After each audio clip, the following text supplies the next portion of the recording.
అందరికీ నమస్కారం అండి. ఈరోజు టాపిక్ ద్వారా అటెన్షన్, ఇంట్రెస్ట్, డిజైర్, యాక్షన్ దీని మీద టాపిక్ నాది. ఏంటి? నా సెల్ఫ్ కేర్.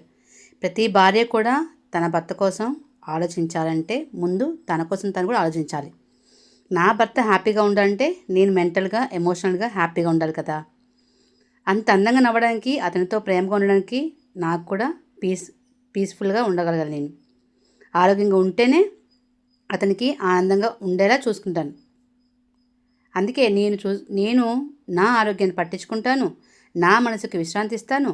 ఎందుకంటే అది నాకు మాత్రమే కాదు, నా భర్తకు కూడా కావాల్సిన అవసరం.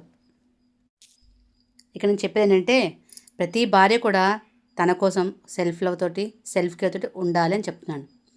మీకు మీరుగా ప్రేమగా ఉన్నప్పుడే భర్తను కూడా ప్రేమగా చూసుకోగలుగుతాం.